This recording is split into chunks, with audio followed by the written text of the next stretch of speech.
So what we did in last topic, हमने SCO का पूरा पार्ट पढ़ा था, हमने समझा था क्या था, उसके बाद हमने ये भी बात की थी कि वो टॉपिक वहाँ खत्म नहीं होता, अगर उससे रिलेटेड कुछ और भी इवेंट्स हो रहे हैं तो अपन उसी टॉपिक पर रखने वाले हैं, हमने डिस्कस किया था। Now will go for triple तलाक, राइट। भाई साहब 1986 से बवाल चालू था, है ना, जब शाह बानो वाला केस स्टार्ट हुआ था, right. Finally 2017-18 Shah Bano case, ultimately जो सुप्रीम कोर्ट ऑफ इंडिया है वो सरकार को डायरेक्ट करती है ये कहते हुए कि भाई साहब जो ट्रिपल तलाक है या तलाक बिद्दत की जो प्रैक्टिस है ये अनकॉन्स्टिट्यूशनल है और आपको इस पे एक लॉ बनाना है, right. So what supreme court exactly said, what supreme court said कि द प्रैक्टिस ऑफ ट्रिपल तलाक इज अनकॉन्स्टिट्यूशनल, राइट। उन्होंने लॉ बनाने का बोला और सरकार थोड़ी सी जज्बाती हो गई, राइट। ये वही स्टाइल है कि अब गाड़ी तेरा भाई चलाएगा, तो अब लॉ सरकार बनाएगी, और उन्होंने उस अनकॉन्स्टिट्यूशनल टर्म को कन्वर्ट किया और बोला कि ट्रिपल तलाक जो है वो क्रिमिनल एक्टिविटी है, आपने उनको क्या कर दिया, क्रिमिनलाइज कर दिया, right. Okay, Muslim women protection of right और ये वो पता नहीं क्या क्या चीजें जोड़ के उन्होंने एक लॉ बनाया, और लॉ में सीधे तौर पे प्रैक्टिस ऑफ ट्रिपल तलाक को क्या कर दिया, क्रिमिनलाइज कर दिया। हम लीगल परसेप्शन में नहीं जाएंगे, हम ये बात नहीं करेंगे कि लीगली उसमें क्या ऑफेंस होगा, कितने साल की जेल होगी, बेलेबल होगा, नॉन बेलेबल होगा, ये सारी चीज़ें, राइट। हम सीधे तौर पे बात करेंगे क्या कि ये जो परसेप्शन उन्होंने दिया है उस पर आपको सही या गलत में किस तरीके से देखना है। यहाँ पे सबसे अच्छी डिबेट जो देखने लायक थी वो असदुद्दीन ओवैसी की थी, जिन्होंने उसमें सीधे तौर पे ये बात कहने की कोशिश की थी कि जब हम तलाक को क्रिमिनलाइज कर रहे हैं तो हम सीधे तौर पे एक सिविल केस को क्रिमिनल केस में कन्वर्ट करने की बात कर रहे हैं। उन्होंने रेफरेंस दिए सेक्शन 497, 498 ए एंड बी, ये बहुत सारी चीजें अलग अलग, और उन्होंने बोला कि किस तरीके से एक सिंपल सा लॉ जिसको आपने एज अ प्रोटेक्शन किसी एक स्पेसिफिक कम्युनिटी, जेंडर, कास्ट या रिलीजन को दिया है, उसको किस तरीके से लोग गलत यूटिलाइज करते हैं। उन्होंने बताया कि किस तरीके से 498 ए बी में पिछले जो national crime bureau record bureau था उसमें उन्होंने बताया कि किस तरीके से इसका गलत यूज हुआ। 90+% केसेस जो भी लगाए गए 498 ए बी सेक्शंस में वो फॉल्स थे, और उन्होंने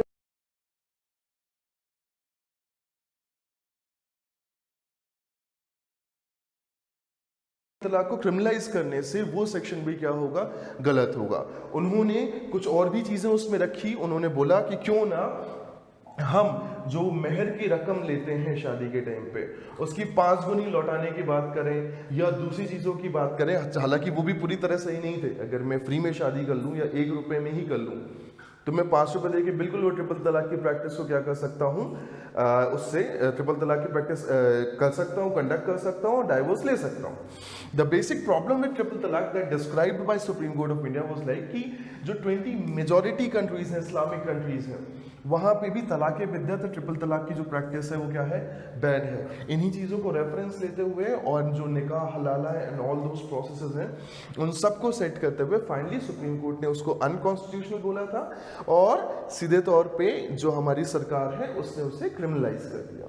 फिलहाल के टाइम पे बहस चल रही है जुडिशरी में कि क्या ये फैसला तलाक को यानी कि सिविल केस को क्रिमिनलाइज करने का सही है या गलत है, राइट। हमेशा ध्यान रखो जब भी ऐसे कुछ क्वेश्चंस आते हैं तो केस इंपॉर्टेंट होता है।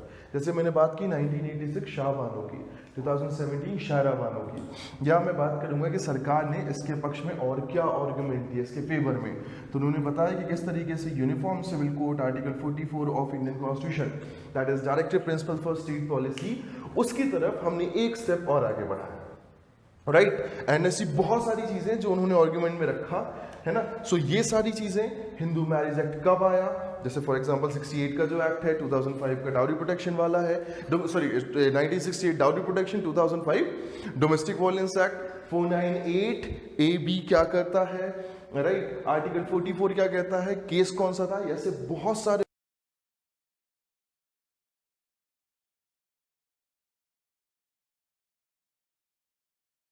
आपके दिमाग में छपे होने चाहिए क्योंकि ये बहुत ही टॉक्ड टॉपिक था, right. So we are ending triple talaq here, right. अब हम आगे बढ़ेंगे किसमें, नेक्स्ट टॉपिक पे, चंद्रयान 2।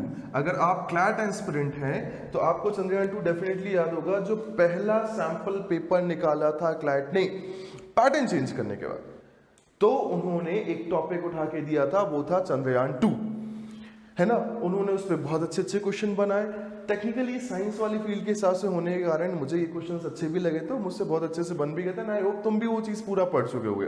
नाउ मेरा ऐसा मानना है कि चूंकि चंद्रयान 2 को उन्होंने सैंपल पेपर में दे दिया है, तो शायद वो मेन एग्जाम में ना आए, राइट। इसी के साथ उन्होंने अर्णव गोस्वामी वाला भी केस दे दिया था, जो नेपाल के साथ जो हमारा बॉर्डर डिस्प्यूट था रिवर के बेसिस पे, उन्होंने डोनाल्ड ट्रंप का इम्पीचमेंट भी दे दिया था। ऐसे बहुत सारे टॉपिक उठा के उन्होंने दे दिए थे, तो मुझे नहीं लगता कि वो वापस अपने क्वेश्चन पेपर में रिपीट करके अपनी बेइज्जती करवाएंगे, right. They are chilling in a manner, जैसा कि प्रोफेसर मुस्तफा ने बोला था, जस्ट चिल।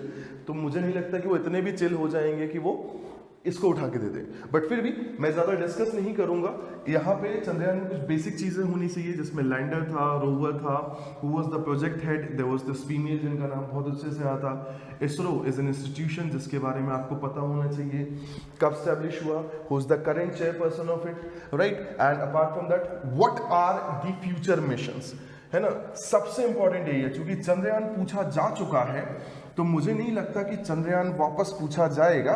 लेकिन मुझे पता नहीं क्यों एक फीलिंग आ रही है, मेरे जज्बात कह रहे हैं कि इसरो एक टेक्निकल पर्टिकुलर पैसेज बनता है, और इसरो के जो भी फ्यूचर प्रोजेक्ट्स है, फॉर एग्जांपल स्पेस स्टेशन, मैं पूरे लिख देता हूँ, स्पेस स्टेशन डेवलप करने का, right. For example Aditya L1, yes Aditya, that means Surya, sun.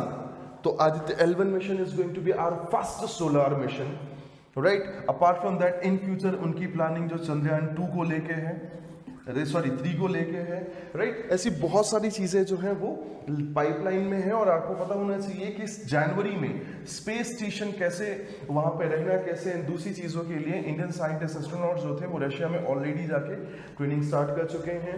India में नए स्पेस लॉन्च स्टेशन भी क्रिएट किए हैं इसरो ने with the help of government, right. Aditya L1 is going to be our first solar mission. Chandrayaan 3 की भी प्रिपरेशन चालू हो चुकी है। लैंडर क्या, रोवर का नाम क्या, ये तो भाई साहब इतना चल रहा था सारे के सारे न्यूज चैनल्स में, सारे के सारे उसमें, कि हमसे अच्छा कोई नहीं है, right. Undoubtedly we worked hard, we are efficient enough कि हम बहुत सस्ते उसमें खर्चे में चंद्रयान 2, चंद्रयान 1 जैसी चीजें लॉन्च कर रहे हैं। Even Mangalyaan, if you remember we had this discussion in class that movie Gravity, जिसके लिए सैंड्रा बुलॉक को ऑस्कर मिला था, वो अपने मंगलयान से महंगी थी, राइट। तो हम ये नहीं कहते कि हम सक्सेसफुल नहीं है, लेकिन हमारा जो पर्टिकुलर अचीवमेंट है अभी भी पूरा नहीं हो। जब तक ना पूरा हो तब तक नहीं रुकना चाहिए, ऐसा स्वामी विवेकानंद कह के गए हैं, राइट। सो उठो, जागो और प्राप्त करो। तो ये जो पर्टिकुलर चीजें हैं, इनके बारे में बेसिक डिटेलिंग आप ध्यान रखेंगे कि ये कब लॉन्च होना है, कहाँ पे अपना वो पर्टिकुलर क्या कहना चाहिए ट्रेनिंग स्टार्ट हो चुकी है। आदित्य L1 कब लॉन्च होना है, किस रॉकेट से होना है, और उसका क्या मेन मोटिव है। चंद्रयान 3 का टाइम क्या है, जो कि चंद्रयान 2 की बात कर रहे हैं, थोड़ा पास्ट में भी जाएंगे, और चंद्रयान 1 की भी बात करेंगे, किस तरीके से 2001 का ये मिशन था, कितना सक्सेसफुल था, राइट। एंड इन सारी चीज़ों को आप अपने फैक्ट फाइल में इकट्ठा करें और नोट डाउन करें। अगेन मैं फिर रिपीट कर रहा हूँ कि मैं नोट करने को आपको इसलिए बोलता हूँ खुद से गूगल करके या रिसर्च करके, कि जिससे आप लिखें उसे। अगर आप उसे लिखेंगे तो आपको याद करने में आसानी होगी, राइट। मेरा मेन मोटिव ये है कि आप रिवीजन करें, आप वो फैक्ट्स दोहराएं।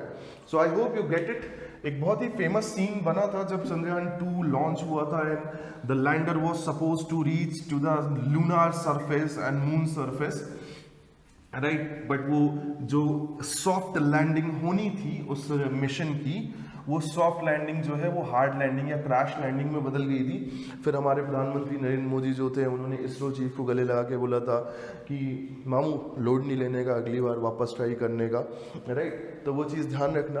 और चंद्रयान 2 की बात हो ही रही थी, तो कुछ चीज़ें जो मिस कर दी थी उस पैसेज ने, जो क्लैट ने उठाया था, वो मैं तुम्हें रिमाइंड करा दूं कि ये साउथ पोल में क्यों जा रहा था, right. South pole is one of the क्या कहना चाहिए coldest region of our solar system.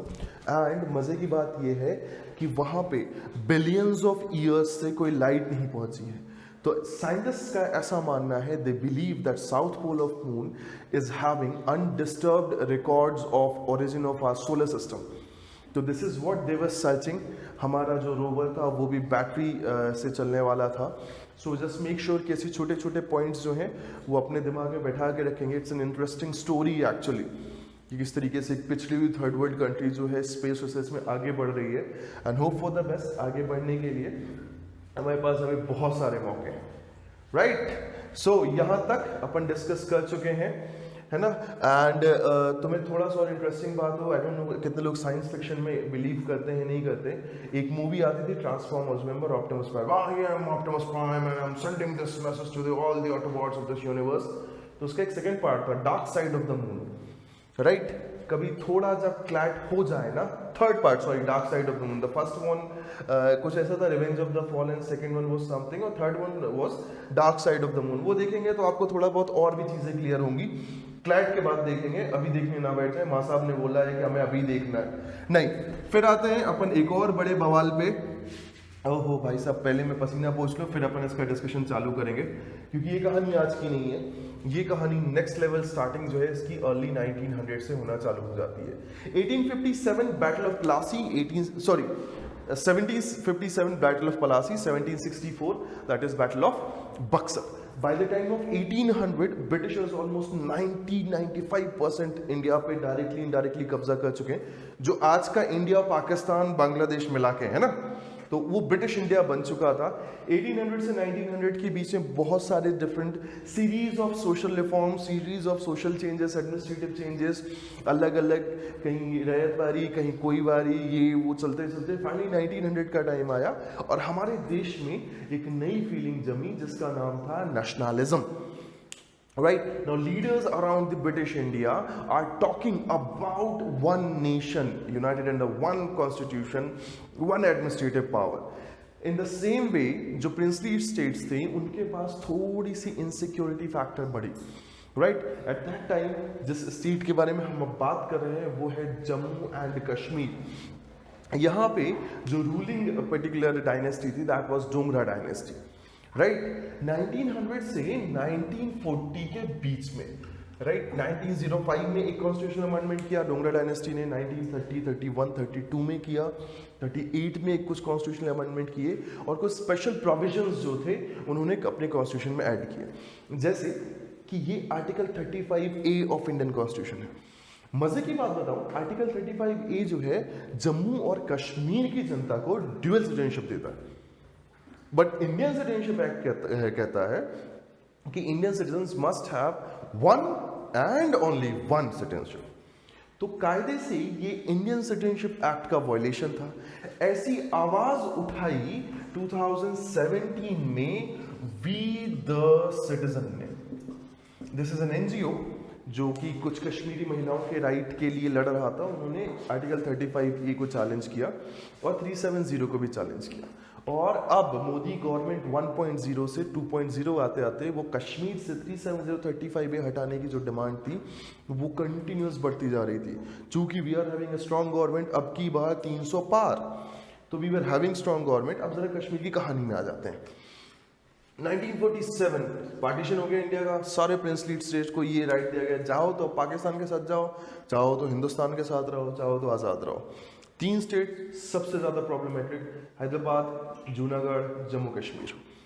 Junagadh ये ऐसा बोलते हैं कि नवाब साहब कुत्तों से बहुत प्यार करते थे, इनके पास 800 कुत्ते थे, जब ये पाकिस्तान गए तो कुत्ते ले गए, वाइफ छोड़ गए थे, ऐसा बोला, राइट। हैदराबाद के नवाब ये बहुत इंपॉर्टेंट पर्सन था because this guy was the richest person at that time. उस टाइम की बर्थ को अगर मैं आज कैलकुलेट करूं तो that is near by $400 billion. मतलब ये दुनिया के सबसे अमीर इंसान से 2 गुने से ज़्यादा अमीर बैठा हुआ था उस टाइम। तो पाकिस्तान डेफिनेटली चाहेगा कि लॉट्स ऑफ मनी जो है वहाँ पहुँचे, है ना। तो इनको अपनी तरफ करने की बात हो रही थी। इनके साथ क्या हुआ ये उनका अपना परसेप्शन है, अपन ज़्यादा नहीं जाएंगे, अपन जम्मू कश्मीर में स्टिक करके रहेंगे, ठीक। जम्मू कश्मीर में 1947 में राजा जो था हिंदू था, मेजोरिटी पॉपुलेशन जो थी वो इस्लामिक फॉलोइंग थी। तो इन्होंने इंडिपेंडेंट रहना डिसाइड किया, लेकिन जिस स्टेट से ब्रिटिश इंडिया के, जिस पर्टिकुलर रेट से ब्रिटिश इंडिया के स्टेट्स इंडियन यूनियन में आ रहे थे, थोड़ा सा पाकिस्तान के एडमिनिस्ट्रेशन मोहम्मद अली जिन्ना को परेशानी हुई तो उन्होंने north western tribe of Kashmir जो है, राइट, जब अपन बात करते हैं इस वाले हिस्से की, तो यहाँ अफरीदी ट्राइब का डोमिनेशन होता था। उनके साथ मिलिटेंट के फॉर्म में पाकिस्तानी आर्मी को इन्वॉल्व करके कश्मीर पर अटैक किया। कश्मीर के राजा हरि सिंह डोगरा पहुंचे दिल्ली। दिल्ली में इन्होंने बैठक की सरदार वल्लभ भाई पटेल, डॉक्टर राजेंद्र प्रसाद, पंडित नेहरू, डॉक्टर भीमराव अंबेडकर ऐसे लोगों से। और सरदार पटेल ने सिंपल सी भाषा में एक बात बोली, भाई साहब हम आपकी हेल्प ना कर सके हैं, जब Pakistan this is a separate nation, for now you are a separate nation, that is Jammu and Kashmir, right, for now we are a separate nation, right, that is India। अगर हम एक नेशन के against दूसरे nation में army भेजते हैं तो ये अगेन यूएन के फाउंडर मेंबर्स में से एक है, हमारे लिए वो एक्ट का वायलेशन हो जाएगा। तो उन्होंने बोला ठीक है, अगर पाकिस्तान ने ऐसे ही करना है तो मैं जम्मू कश्मीर को किस में डिसॉल्व कर रहा हूँ, इंडियन यूनियन में। इंस्ट्रूमेंट ऑफ एक्सेशन एंड बाकी चीज़ें साइन की गई, पाकिस्तानी आर्मी के अगेंस्ट इंडियन आर्मी को डिप्लॉय किया गया, लड़ाई चालू हुई। वही हुआ जो हमारे लीडर्स ने बोला था, पाकिस्तान भाई साहब पहुँच गया यूएन डेलीगेट्स आए, उन्होंने जहाँ लड़ाई चल रही थी वहीं लड़ाई रोकी, लाइन ऑफ कंट्रोल खिंचवाई और उन्होंने क्या चालू किया, उन्होंने उसके बाद कुछ कमेटीज, कुछ डिफरेंट चीज़ें, रेजोल्यूशन पास की, बहुत सारी चीज़ें हुई, बट जम्मू कश्मीर का प्रॉब्लम बना रहा। ना 48 में जब जम्मू कश्मीर का particular part, Jammu Kashmir Indian union का पार्ट बन चुका था, उस टाइम पे राजा को पता नहीं क्या हुआ, उनने कमंडल और दुपट्टा रखा, बोले हम जा रहे हैं पूजा करने बनारस, अब हमारा एडमिनिस्ट्रेशन देखेंगे। अब्दुल्ला जी जो उनके प्राइम मिनिस्टर थे, उन्होंने 49 में, I am talking about 1949, article 370 involve कराया किसमें, इंडियन कॉन्स्टिट्यूशन में। उन्होंने कश्मीर को स्पेशल डेजिग्नेशन देने की बात की, स्पेशल प्रिविलेजेस देने की बात की, जिसके पक्ष में डॉक्टर अंबेडकर और सरदार पटेल नहीं थे, है ना। पर पंडित नेहरू ने उस टाइम पे दिया एक कंडीशन में, ये 370 इज अ टेम्परेरी प्रोविजन, और साथ साथ 370 के साथ साथ अब्दुल्ला फैमिली की तरफ से एक और डिमांड थी। The demand was of a separate constitution assembly, right, जिसके थ्रू वो अपना सेपरेट कॉन्स्टिट्यूशन बना ले, ठीक है। उन्होंने क्या किया, उन्होंने एक सेपरेट कॉन्स्टिट्यूएंट असेंबली तो मांगी, साथ साथ उन्होंने 370 भी मांगा, जिसके कारण इंडियन यूनियन जो था, इंडियन यूनियन पे कश्मीर जो है वो डिपेंडेंट था defence, foreign affairs, currency, IT communication, right, ऐसी कुछ चीज़ों पे, बाकी उसका एडमिनिस्ट्रेशन था। भाई साहब वहाँ का जो सीएम होता था उसकी 6 साल की टर्म चलती थी। हमारे मामा जी एमपी में 5 साल में ही चेंज हो जाते हैं, बाद में कमलनाथ आते हैं, वो भी पूरा 5 साल नहीं कर पाते। खैर इस बारे में बात नहीं करेंगे, अपन 370 पे रहते हैं। तो Sardar Patel and doctor Ambedkar was not in favour, है ना, बट फिर भी दे दिया गया, ये कहते हुए टेम्परेरी प्रोविजन है ना। और जैसे ही कॉन्स्टिट्यूएंट असेंबली कॉन्स्टिट्यूशन बना लेगी, कॉन्स्टिट्यूशन इफेक्ट में आ जाएगा, 370 जो है हट जाएगा। 56 जब ये कॉन्स्टिट्यूएंट असेंबली बना, कॉन्स्टिट्यूशन लगी, उस टाइम पे हम एक और क्रिटिकल इशू में थे, चाइनीज, अगेन हमारे प्यारे पड़ोसी हमें परेशान कर रहे थे, हम पूरी एनर्जी इसको हटाने में नहीं लगा पाए, कॉन्स्टिट्यूएंट असेंबली डिसॉल्व हो गई। अब ये प्रोविजन हटाने का जो पर्टिकुलर राइट है वो चला गया किसमें, लेजिस्लेटिव असेंबली ऑफ कश्मीर में, ठीक। कुछ नहीं हो पाया। नेक्स्ट जो 50, 60 ईयर्स, 70 ईयर्स थे उसमें कंटिन्यू प्रॉब्लम बना रहा। काफ़ी कोशिशें इंदिरा गांधी सरकार ने भी की, काफ़ी कोशिशें राजीव गांधी सरकार ने भी की, राइट, लेकिन वो कंटिन्यूस किसी न किसी चीज़ में उलझता रहा। Undoubtedly at the end last year August 2019, right, BJP सरकार या मोदी गवर्नमेंट 2.0 ने ये कारनामा कर दिखाया। ओके, सो अब अपन ने सीधे तौर पे बात कर ली कि कॉन्स्टिट्यूएंट असेंबली से जो पावर है वो लेजिस्लेटिव असेंबली पे ट्रांसफर हो गई है 370 हटाने की। भाई साहब अभी के पहले जम्मू कश्मीर में PDP that is Mehbooba Mufti plus BJP इनकी सरकार थी। याद रखना ये क्वेश्चन बहुत बढ़िया है, किसके पहले जो हमारे पास जम्मू कश्मीर का सीएम था वो किस पॉलिटिकल पार्टी से था, है ना। बढ़िया क्वेश्चन बनता है, मैं तो दे देता, खैर मेरी बात अलग है ना। इनकी सरकार थी जिसका सपोर्ट भारतीय जनता पार्टी ने खींच लिया, और भाई साहब जम्मू कश्मीर में लग गया प्रेसिडेंट रूल। ना जब प्रेसिडेंट रूल है तो मेजर अथॉरिटी किसके पास, प्रेसिडेंट के पास। प्रेसिडेंट किसकी एडवाइस से काम करेंगे, council of ministers and prime minister, yes और नो। अब मजे की बात यह है कि मैं हमेशा की पॉलिटिकल और एडमिनिस्ट्रेटिव एबिलिटी की दाद देता हूं। उनने जो बिल पेश किया लोकसभा में, राज्यसभा में, वो ये नहीं पेश किया कि क्या 370 35 हटाई जाए। उनने बोला हटा तो हमने दी, प्रेसिडेंट के ऑर्डर हो गए, हटा हमने दी, अब अपन इस चीज में बहस करेंगे जो अपन ने रीऑर्गेनाइजेशन बिल बनाया है, जिसमें जम्मू कश्मीर स्टेट को जम्मू एंड कश्मीर और लद्दाख 2 यूनियन टेरिटरीज में डिवाइड किया गया। ये दोनों के दोनों यूनियन टेरिटरीज हैं। इसके पास union territories with legislative assembly हो, लद्दाख के पास लेजिस्लेटिव असेंबली नहीं है। इस पे अब तुम डिस्कशन कर लो। मतलब ये है कि अगर मैं पॉलिटिकली बात करूं, पॉलिटिकली तुम्हें समझाने की कोशिश करूं, तो कश्मीर के नाम पे और जो बोर्ड का पोलराइजेशन होता था on the basis of religion, ये सारी चीजें पिछले कई सालों से चल रही थी और अमित शाह ने ये काम बहुत अच्छा किया।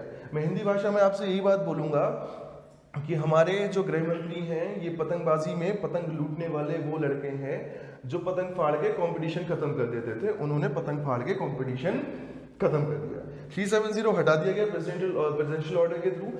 अब यहाँ पे कुछ चीजें जो डिबेट में आई। डिबेट नंबर 1, क्या प्रेसिडेंशियल ऑर्डर इज इनफ कि आप प्रेसिडेंट के ऑर्डर से इसको हटा दो? बिल्कुल, ये एकदम कॉन्स्टिट्यूशनली वैलिड है, क्योंकि अब प्रेसिडेंट रूल है, प्रेसिडेंट रूल के हिसाब से उसमें सुप्रीम अथॉरिटी प्रेसिडेंट की।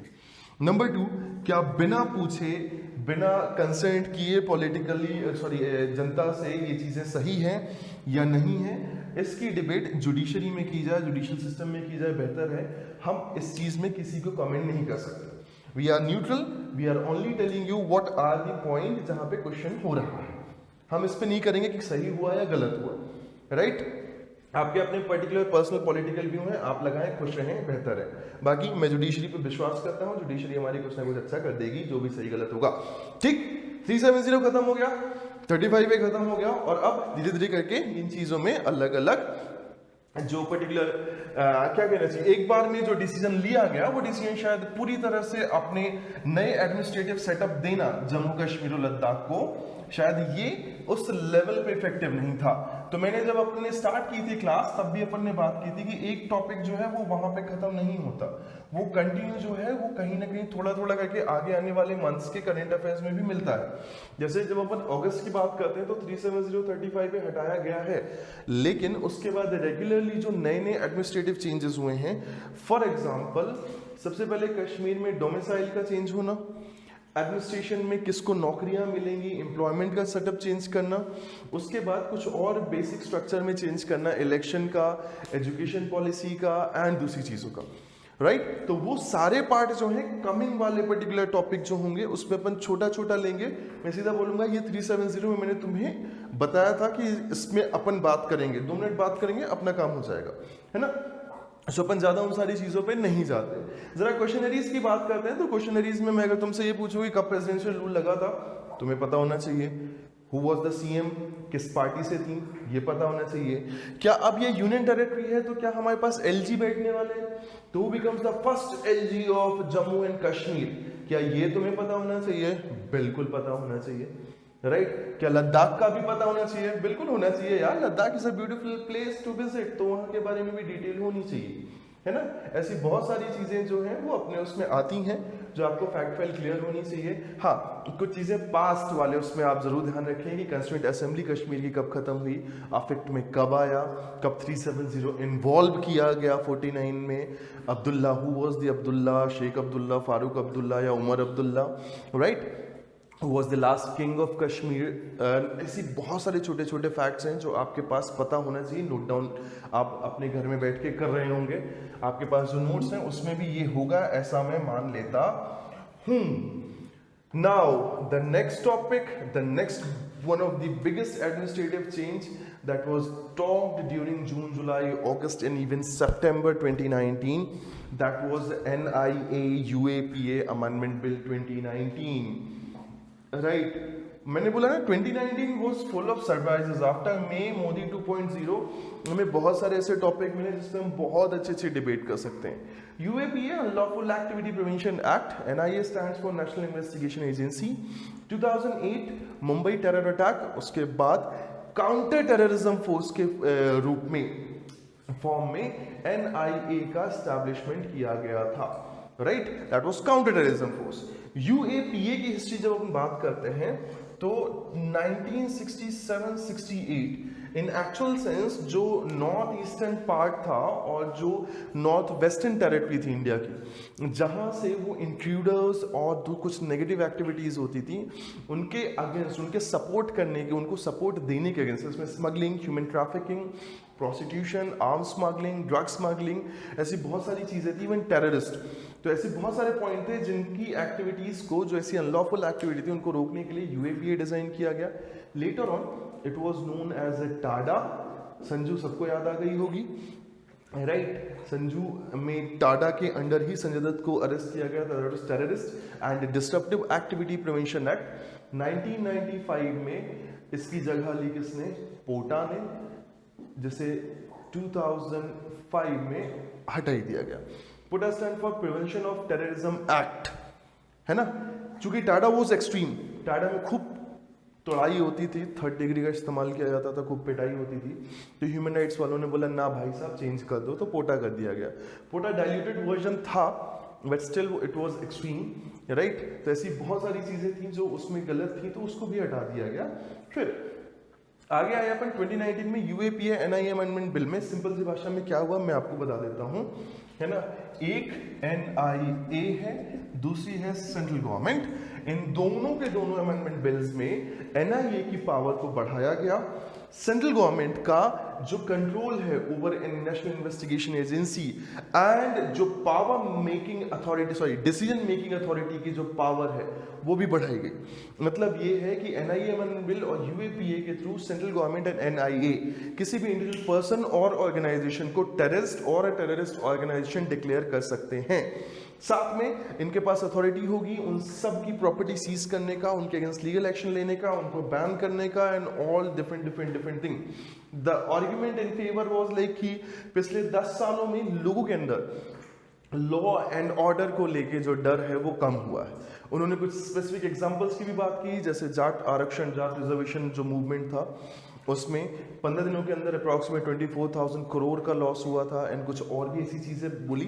एंड दैट इज़ वाई उन्होंने बोला कि UAPA becomes N necessity for the restoration of law and order into the society, है ना? ओके, ये चीज़ें हो गई, आपको जो फैक्ट फाइल जाननी थी ये क्लियर हो गई। अब मज़े की बात ये है कि ये मुद्दा यहाँ पे ख़त्म नहीं हुआ। जैसे ही अपन अक्टूबर और नवंबर किसी एक महीने पहुँचे तो Jaish e Islam Jammu and Kashmir and Taliban movement वाला जो पर्टिकुलर ऑर्गेनाइजेशन था उसे बैन कर दिया गया, टेररिस्ट ऑर्गेनाइजेशन बोल दिया गया, राइट? एंड ऐसे कुछ और भी इवेंट्स हुए जिसमें एनआईए एंड यूएपीए जो बिल है वो कंटिन्यू न्यूज़ में रहा।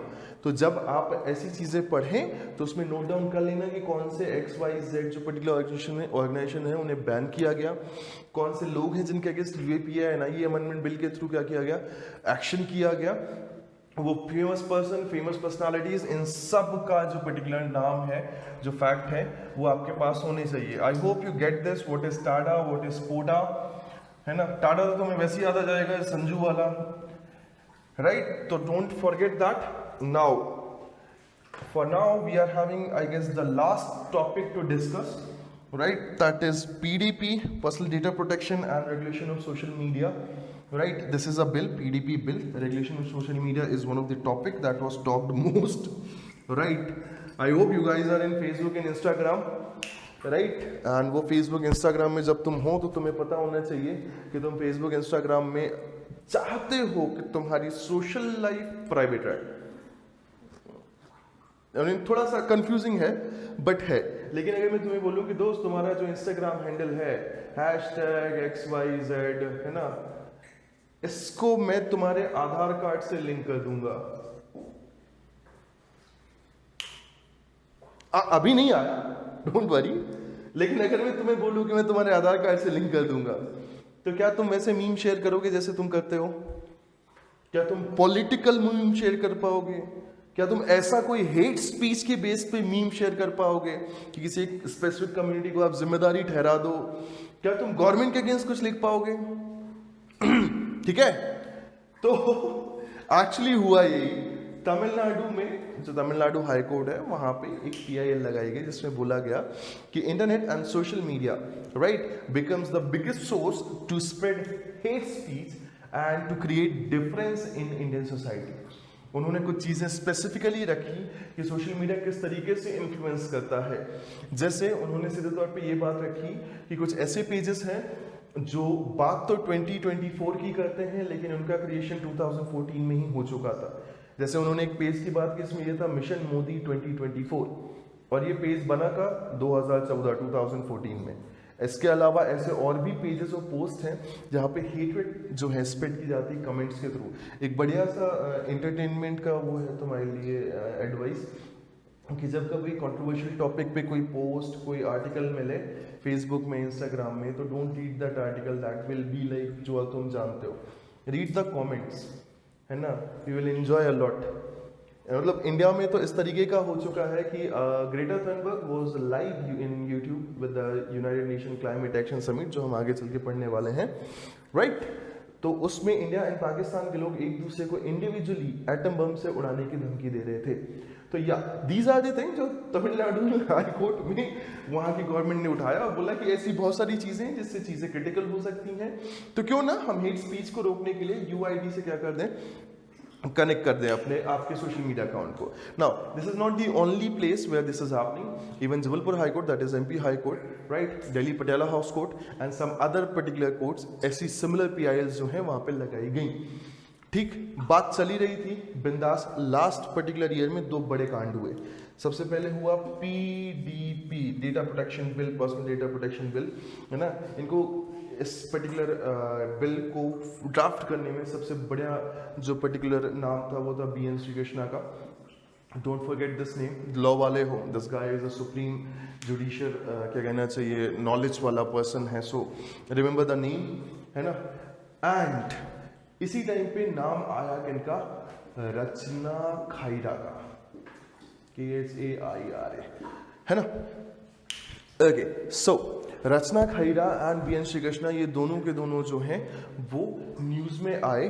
बीएन श्रीकृष्णा इस तरीके से आए कि उनका जो मेन कंट्रीब्यूशन था BN Srikrishna, justice BN Srikrishna का, वो ये था कि पर्सनल डेटा प्रोटेक्शन बिल का जो ड्राफ्ट तैयार करने के लिए कमेटी थी उसको उन्होंने लीड किया, राइट। मैंने तुम्हें पहले बोला बहुत समझदार आदमी है।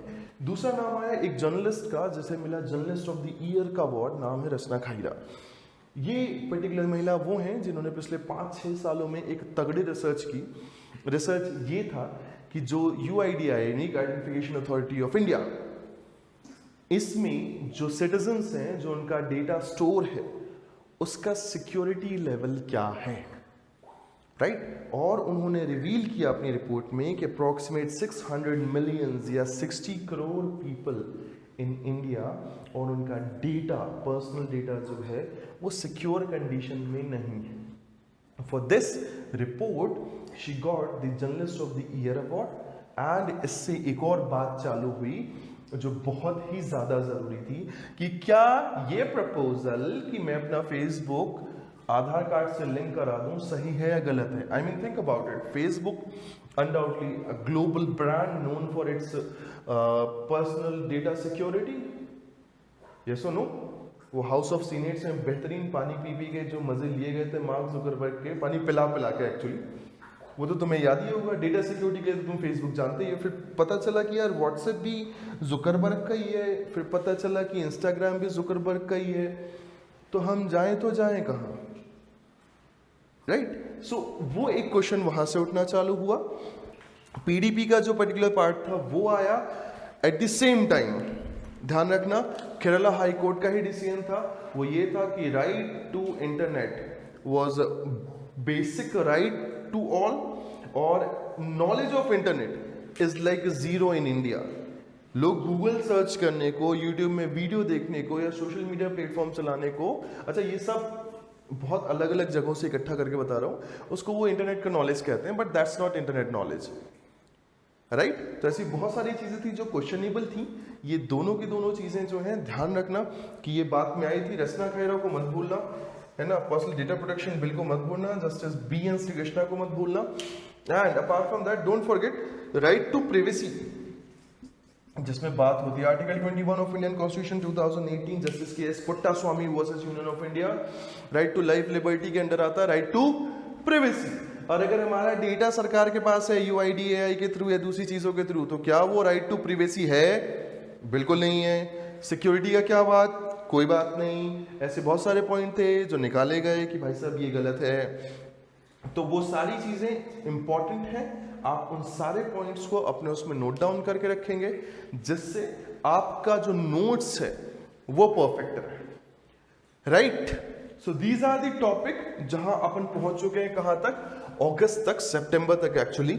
इसके बाद के जो टॉपिक है वो कुछ और भी है ना, और जो टॉपिक है उस पर अपन बात करेंगे। जस्ट बी प्रिपेयर्ड कि हम किसके। अच्छा, एक बार मैं वापस जो फैक्ट फाइल है वो रिवाइज करा दूं तुम्हें, राइट, कि इंस्टाग्राम सोशल मीडिया जो है UID से लिंक कराने के बाद सबसे पहले तमिलनाडु हाई कोर्ट में गई थी, उसके बाद और भी केसेस आए।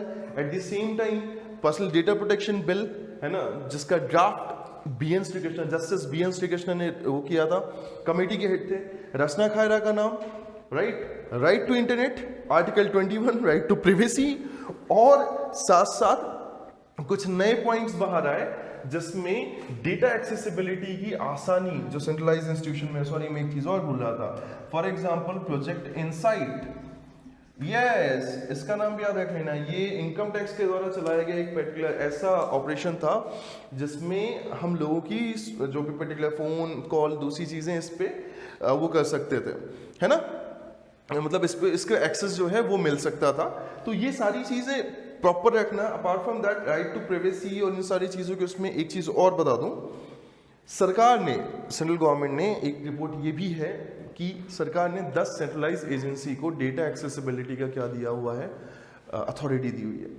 तो ये बहुत प्रॉपर चीजें हैं जो आपको समझने पढ़ने की जरूरत है। अगेन, सही या गलत जुडिशरी डिसाइड करे, राइट, बट अपना काम है फैक्ट फाइल करना, फैक्ट फाइल करके तुम्हें बता देना, तुम्हें पता चल गया है, right. So these are the topic. Now be prepared, just ready with the next lecture, है ना, कि अपन ये और टॉपिक डिस्कस करने वाले हैं। Till then I have a request, है ना, and request is not actually, that's not a request, just like कि मैंने अपना सिंपल से उसमें तुमसे एक सजेशन मांगा है कि तुम्हें और कोई टॉपिक ऐसा लगता है जो तुम्हें नहीं समझ में आया, कवर करने की ज़रूरत है ना। तो I know you guys know me very well, फिर भी ईमेल आईडी अपने चैनल के नीचे लिखी हुई मिल जाएगी तुम्हें, है ना, अपना सर्कल है मासाब का, तो उसमें आप बिंदास ईमेल कर सकते हो, पूछ सकते हो कि कौन सा टॉपिक ऐसा है जो तुम्हें लग रहा है समझने के लिए, है ना। And we are having a team, right, जो कि NLUs वाली है। और अच्छा, ये कोई टीचर नहीं है मेरे साथ, ना तो मैं टीचर हूँ, जो मुझसे पढ़ चुके हैं उनको पता है कि मैं क्लैट ट्रेनर हूँ। ये सब के सब NLU में पढ़ रहे हैं, लास्ट 2 सालों में इन्होंने क्लैट फोड़ा है और ये घर में बैठे बोर हो रहे हैं, तो वो मेरे साथ आपके लिए थोड़ा थोड़ा टाइम निकाल के क्या कर रहे हैं, आपका रिविजन जो है उसको प्रॉपर करना चाहते हैं। तो if you are having some doubts, some issues in any sections, I am trying and we all are trying together, हम सब के सब ट्राई कर रहे हैं कि आपको रिवीजन के लिए हर एक चीज़ मिल जाए। तो अगर कुछ सजेशन है या कुछ चीज़ें हैं जो तुम्हें समझ में नहीं आती, तो तुम ईमेल कर सकते हो मुझे, है ना, और हम देखेंगे कि हम तुम्हारे लिए कितना कुछ उस लेवल पे पहुंचा सकते हैं।